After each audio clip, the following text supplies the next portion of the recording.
আল্লাহ বলেছেন খবরদার OLA তাজাসসু, OLA তাজাসসু, গোয়েন্দাগিরি করো না, কারো ব্যক্তিগত বিষয় না। অনেকের এটাতে খুব ইন্টারেস্ট, কার স্ক্যান্ডাল বেরোইছে।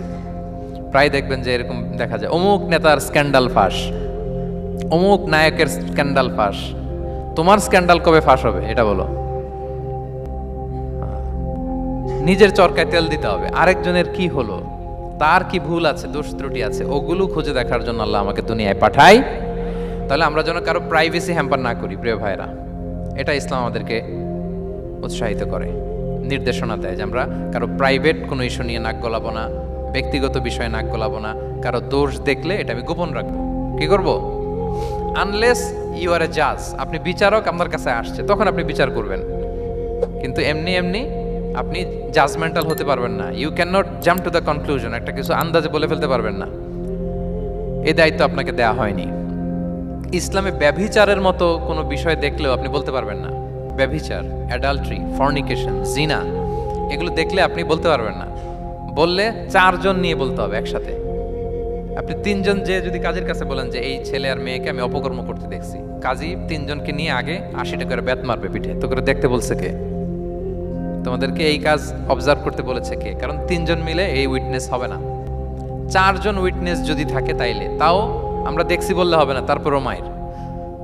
আরো রলি আমি বলি, 4 জন এসে যদি বলে যে আমি একজন নারী একজন পুরুষকে নেকেড অবস্থায় এই ঘরে প্রবেশ করতে দেখছি, তারপর কাজে নিয়ে এই 4 জনের আশীর্বাদ দিবে। কারণ এতেও প্রমাণিত হয় নাই, তারা হয়তো একটা জায়গায় অবস্থান করেছে কিন্তু বড় ধরনের কোনো পাপের সাথে লিপ্ত হয় নাই হয়তো।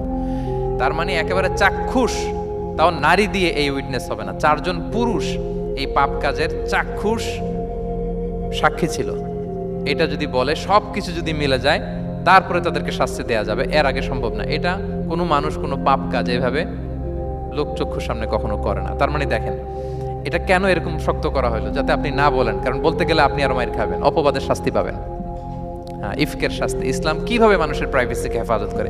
কেউ কোনো একটা মানুষ হয়তো কখনো শয়তানের ওয়াসওয়াসায়, নফসের তাড়নায়, বন্ধুর পাল্লায় পড়ে কোনোভাবে সে পাপে জড়িয়ে পড়েছে, আপনি এটাকে ইস্যু বানাচ্ছেন। কিন্তু এমন হতে পারে ওই পাপের পরে সে এমনভাবে তওবা করেছে, এমনভাবে ফিরে এসেছে, এমনভাবে প্র্যাকটিসিং হয়েছে যে সে ভালো কাজ দিয়ে আপনাকেও ছাড়িয়ে গেছে। আপনি আটকায় যাবেন কিন্তু কিয়ামতের দিন ও আটকাবে না। এরকম হতে পারে কি পারে না? তো ওর পিছনে লাগছেন কেন আপনি?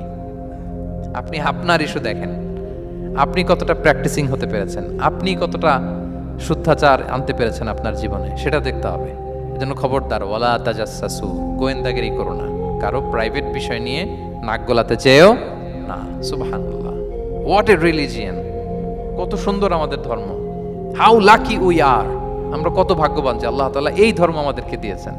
এমন বিধান আমাদের জন্য প্রেসক্রাইব করেছেন যেগুলো মানলে আমাদের সমাজটা একটা জান্নাতের বাগান হয়ে যাবে। তাহলে 9 নম্বর ছিল ওয়ালা তাজাসসু, গোয়েন্দাগিরি করুন। আজকে থেকে করবেন।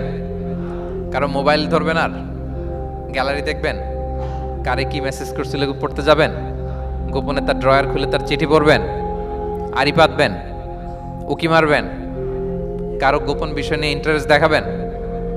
কথা বলেন না, দেখাবেন?